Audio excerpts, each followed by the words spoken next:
Hey, Chris, Hi, Kurt. I'm going to make a statement here that's maybe a little controversial that we're going to unpack. Are you ready? I hope so. I think in 2025, emotional intelligence and the ability to navigate what we're feeling, what's stirring up in us, trumps traditional or tangible leadership skills all day, every day. Whoa. Let's talk about that.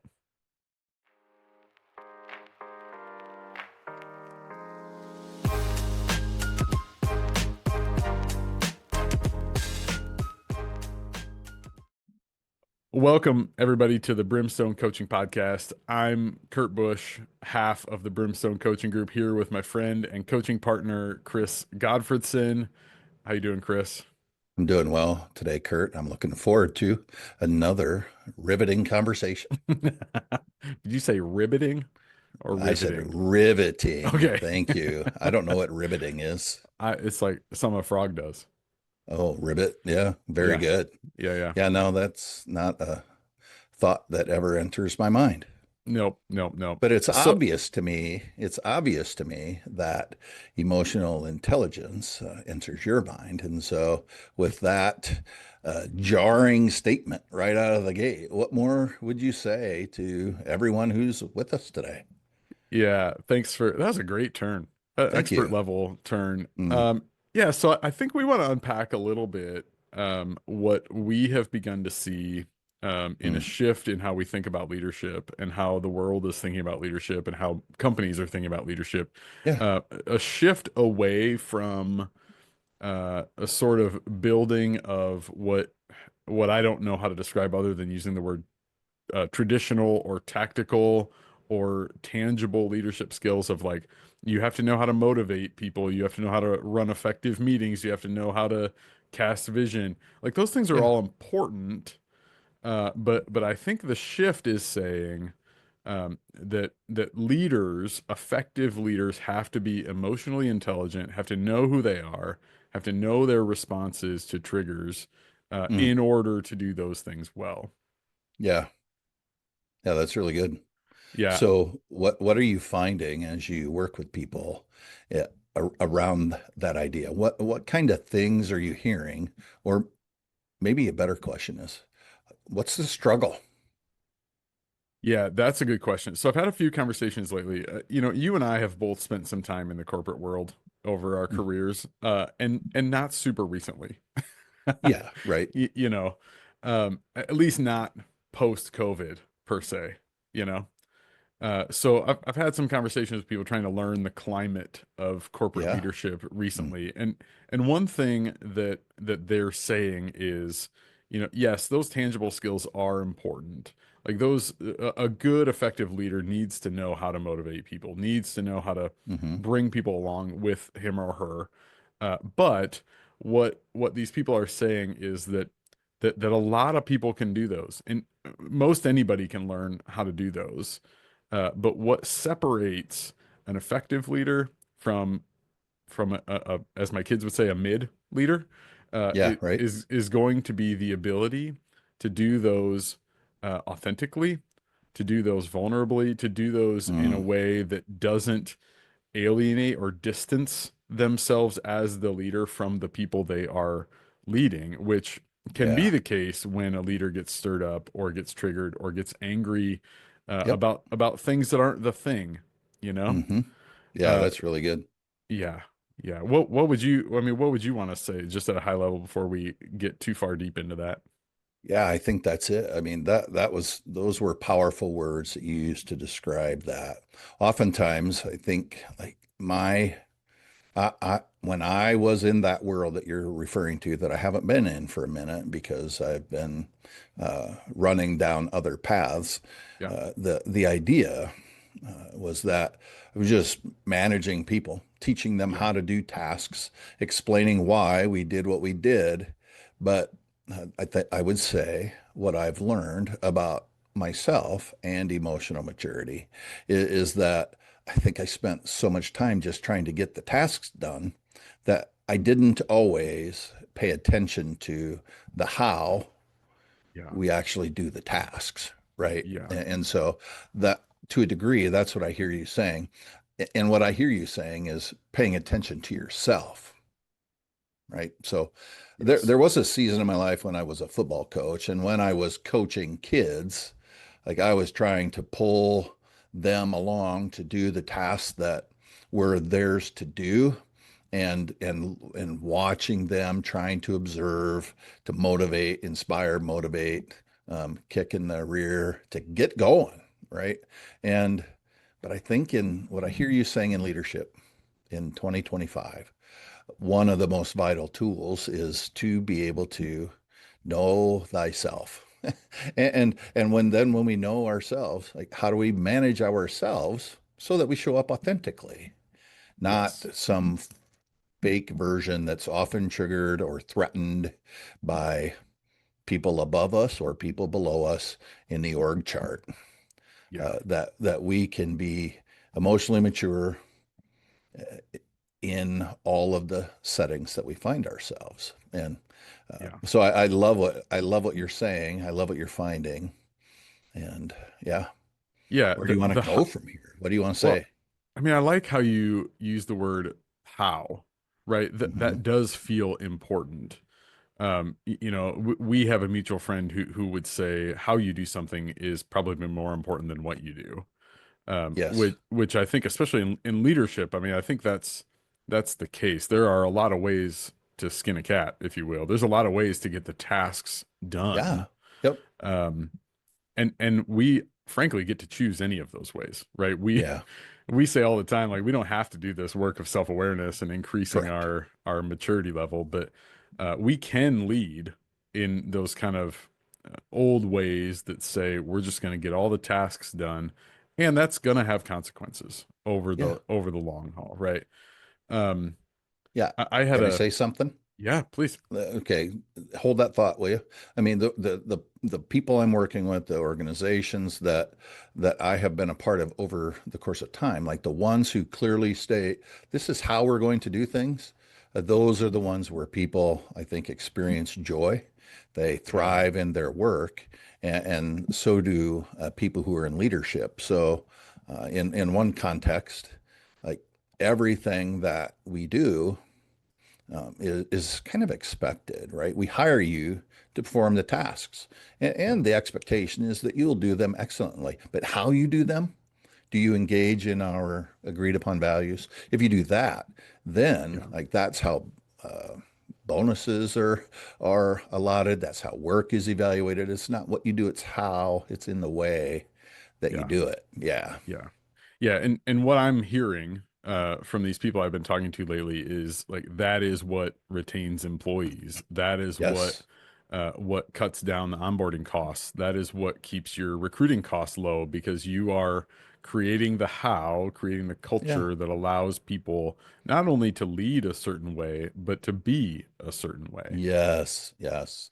That is so Yeah. good. Yeah. Yeah. Yeah. Well said. So my corporate leadership experience, again, it's been a minute. I mean, I can think of times where, as I was trying to lead people, I was also trying really hard to not look dumb or Yeah. to please my boss or to make sure that I was seen favorably. Uh, Hmm. and, and like that's a full-time job in and of itself. And what that made me do, whether I knew it or not, it affected the way that I led, right? Yeah. I was truly most concerned about getting the tasks done more so than I was worried about the how. And Mm. like that's fine in the short term, right? The Yeah. tasks, like I can look back and say the tasks got done and it took a toll on a team, right? It takes a Sure. toll Yeah. There's on impact. there's impact. Yeah. So I think that's maybe what we're trying to say is emotional maturity trumps those sort of tangible skills um, in the long haul. Yeah. Maybe not today when the stuff needs to get done, but if we zoom out a little bit, I think my money goes on emotional maturity and leadership all day. That's pretty good. Can I ask a question? Yeah. Because I think in 2025, the phrase has been around for a while now, and I think that people are paying more and more attention to the idea of being emotionally mature or self-differentiated, if you want to use Yeah. another word Yeah. that is synonymous with emotional maturity. But for the sake of the conversation, for the listener who is maybe on the fringe of this notion, Hmm. what is a way that you would define emotional maturity? Yeah, that's a good question. I think I would define it like this. I would define it as having the ability to show up and respond in ways that I choose based upon my preferred promises, to use one of Mm, our words, yeah, yeah. to show up and respond in ways that align with those um, all the time. Meaning that my responses, my reactions, my way of showing up is independent of Mm, someone that I'm either leading or someone who is above me leading me, right? yeah. Yep. Maybe the easiest example I can think of is, if I'm leading a process and things are kind of all going terribly, and my boss is yelling at me from across the room around a catwalk or whatever, I in that moment get to choose.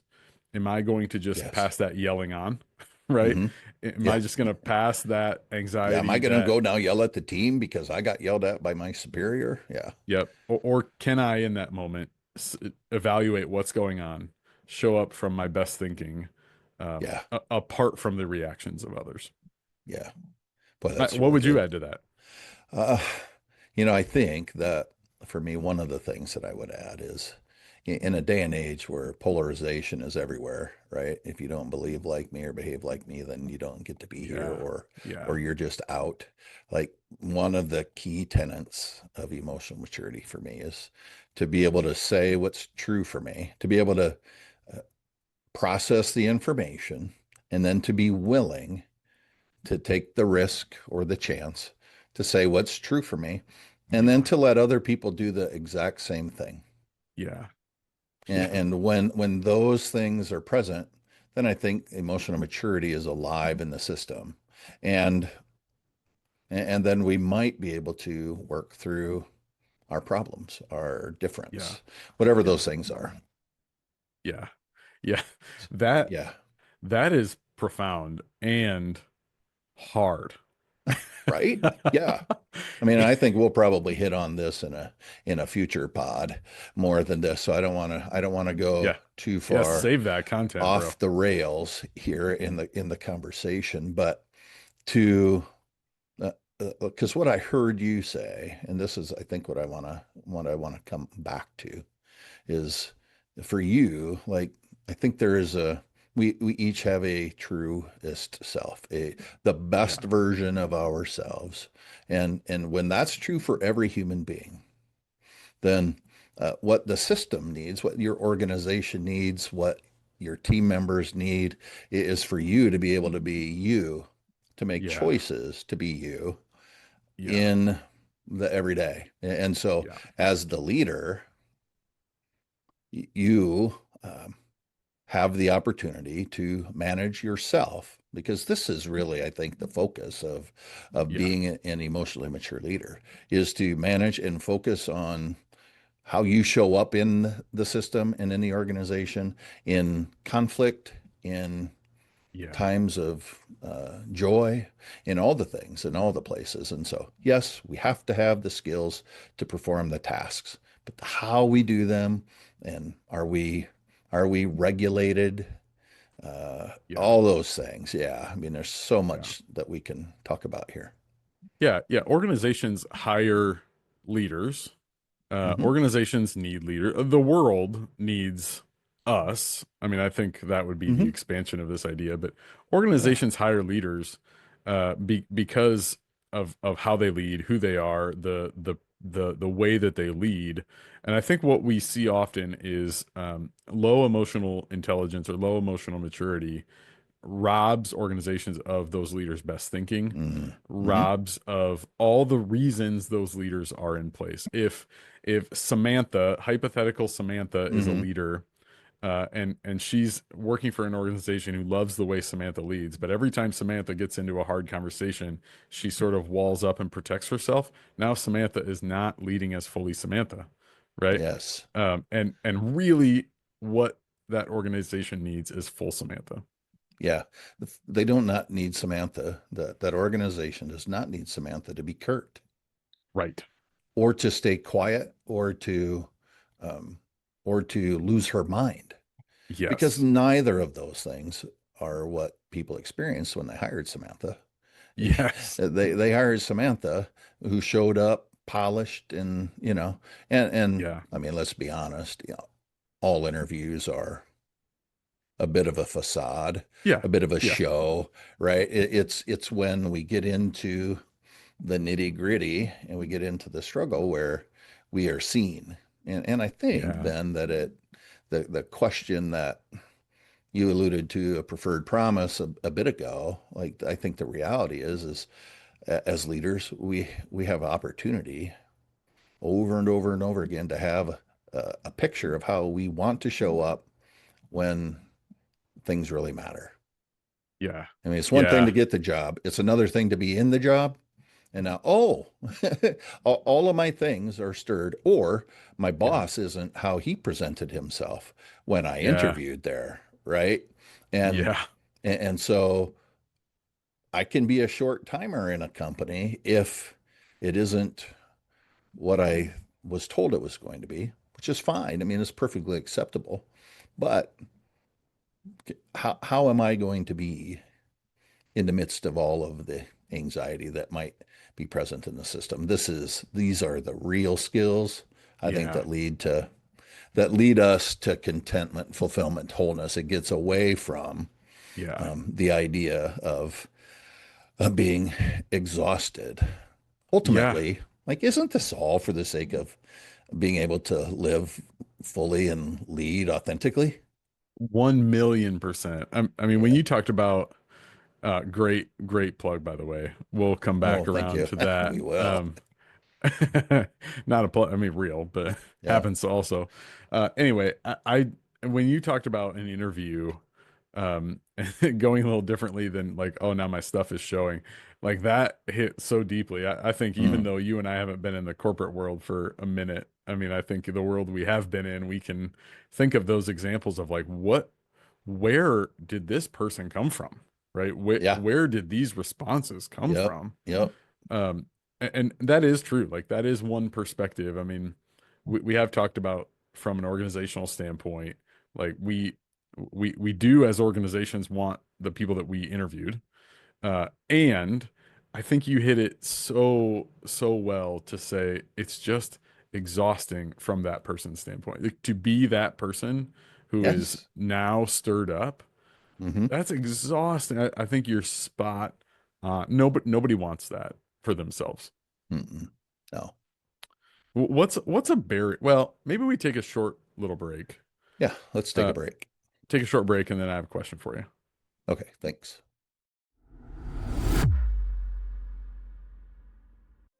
What if the biggest thing holding you back isn't the challenge in front of you, but the promises that you've made to yourself? At Brimstone Coaching Group, we help teams, businesses, and organizations break through hidden barriers in our Promises Workshop. This is a hands-on experience that helps you and your team identify and replace self-limiting beliefs with purposeful promises that foster growth, confidence, and resilience. You can bring this powerful workshop to your company, nonprofit, or leadership team and start creating a culture of trust, collaboration, and transformation. Visit brimstonecoachinggroup.com to learn more.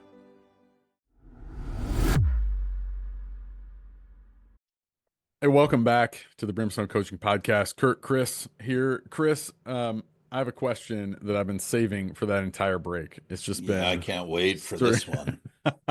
of um, you said the word exhausting. It is Mm. exhausting to show up in the places we work or serve or volunteer wherever. Uh, it's exhausting to show up with our stuff showing and triggered and trying to protect and all this stuff. If that's true, which it is, I don't want it for me. I don't want it for you. I don't want it for anybody. Why do we do it? Because And that's a wrap, everybody. yes, thank you for joining us today. Because it's what we know. Yeah. It's by and large, I mean, if you're older than 27, it's what you were taught to do. Yeah. Yeah. It's how you learned. Either it's what you were taught in your undergrad program, or it's what you learned in your family of origin as a child. It's Yeah. how you were raised. It's how you've experienced life, Yeah. right? It's how, for sure, how I was taught. It was how I experienced it. Do the task, perform the job, work harder, do better. Yeah. Um, all of Yeah. those things, right? And that served me pretty well until it didn't anymore. Until it didn't. Yep. Until it didn't anymore. Because at some point, like as an older leader, because I am an older leader, I come across younger humans that doesn't square with. Yeah. Yeah. And so now it's like I get asked questions, I'm challenged in my thinking, and how do I want to respond? Yeah. Yeah. What Yeah. would you say? Why do we do this? I mean, I would say the same thing. I mean, I think again, I think this is an age thing, right? Mm, I think there is a generation of leaders and of workers who just mhm. assume that this is just how it has to be. That this is what it means. I mean, I think the leader perspective, I think the generational mental model says, number one, like leadership is hard, and yes, it is. It is very hard, and I think the mental model says, suck it up, right? Right? You want to be a leader, this is the consequence, right? This is Yeah. what you get. It's the expectation. It's the expectation, which again, like leadership is hard. I don't think any of us, I don't think either of us would say that this makes leadership easy. But I think of, mantras like I'm gonna keep it G here, but the crap rolls downhill, right? Oh Like yeah. Yeah. like that I've said that so many times as a younger version of me and heard it Mm, so many times. And what that means is if something bad happens above me, I'm not gonna hold on to it. I'm gonna give it right to you, mhm. instead of choosing how I want to show up, right? Yeah. Like Yep. just this is what I expect. Yep. So I think the leadership world with leaders of a certain age has just been filled with this for so long. And Yeah. I am grateful that there are leaders younger than us that are saying, no more. Yeah. This is Calling the not. question. Like, Yeah. yeah, so am I. Because what's true now is, yep, I was raised and trained in that world, and life is more fulfilling Yes. because I have had to learn. I didn't have to, You right? didn't have to. I could have kept doing what I did. I Yeah. got results. Yeah. Yeah. I got results for a long time, right? Yeah. And I think what's true is like my life is so much more fulfilled. It's more Yeah. fulfilling to be, I think, secure. Yeah. And Yeah. that word matters. I mean, I'm using that on purpose to be secure in who I am, not threatened Yeah. by you thinking or believing something different than me, right? Yeah. I mean, because Yeah. those protective promises that we made as a child when we made meaning and had experiences, those things would show up in the space. And that's why I was not willing to hear from Yeah. people that I paid. Yeah. I know, do what I tell you. Uh, Yeah. Not a life-giving environment all the time, right? Right.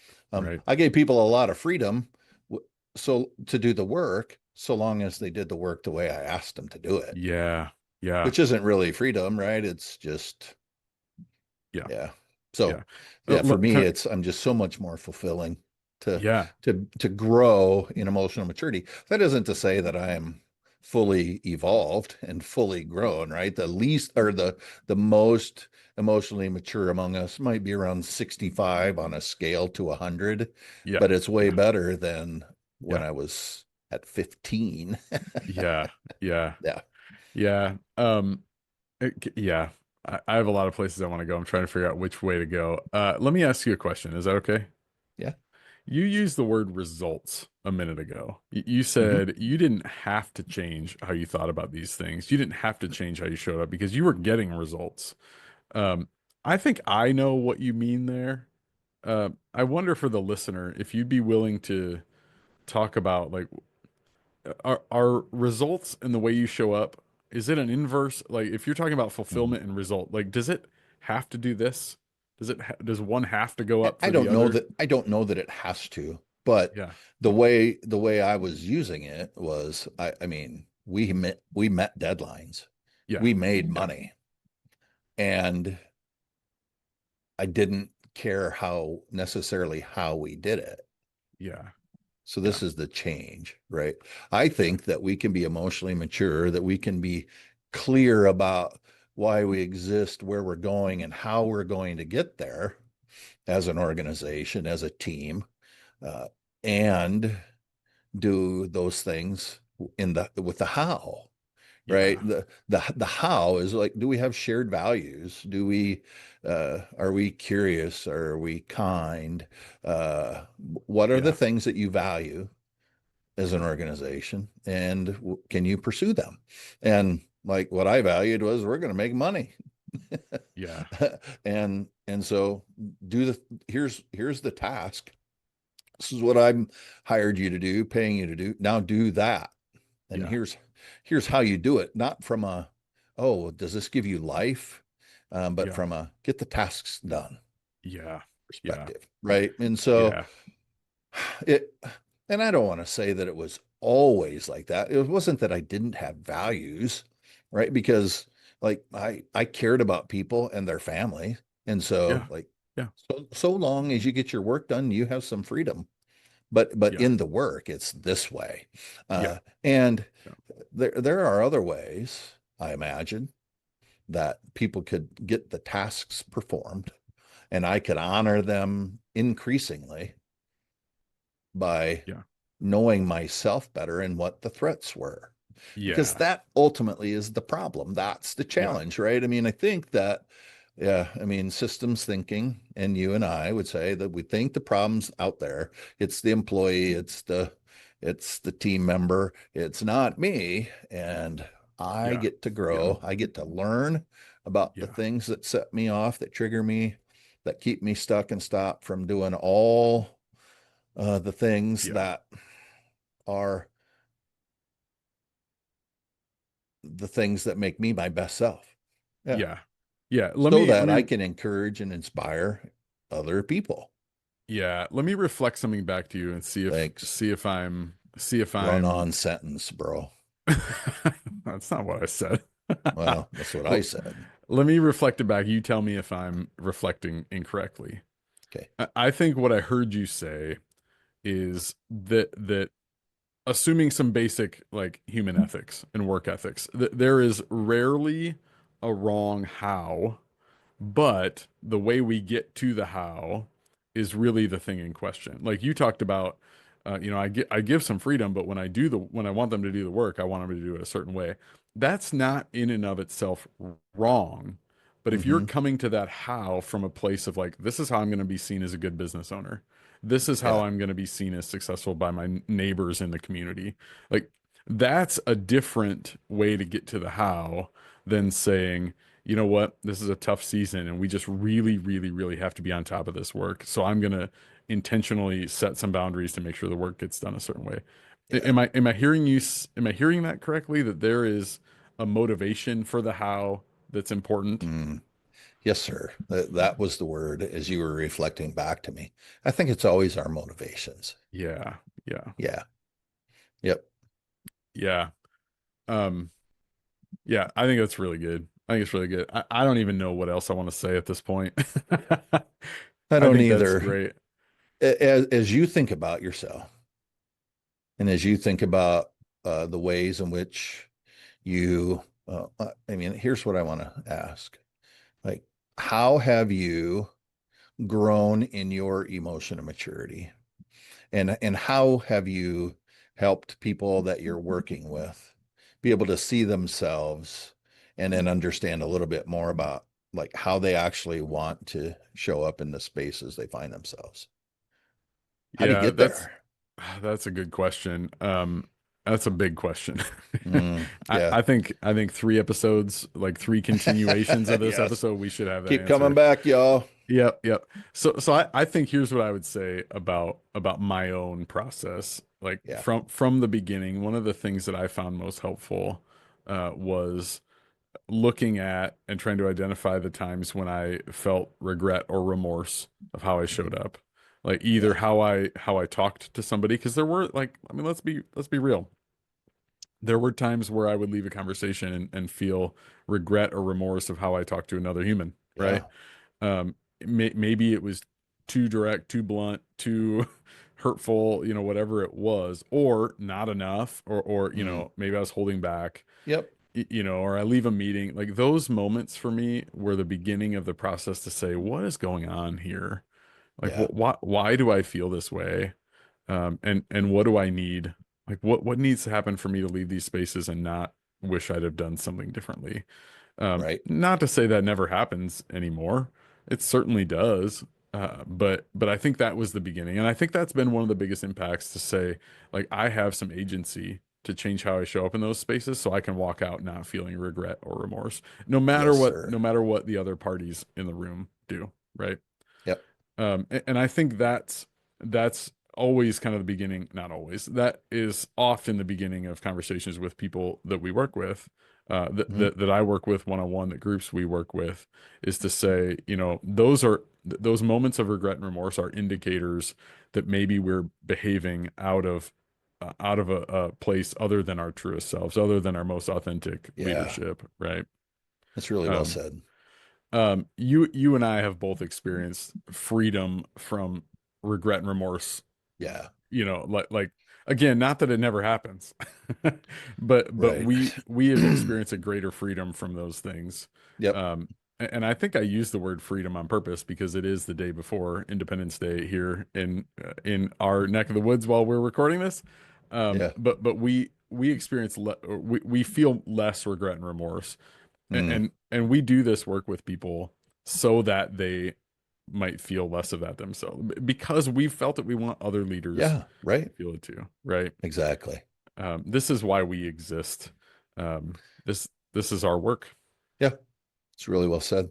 How do people get a hold of us, Chris? If somebody's listening saying, gosh, I have a lot of these traditional leadership skills. I know how to motivate people. I know how to cast vision, but there's still something in me that's just keeping me from doing those as well as I would like to.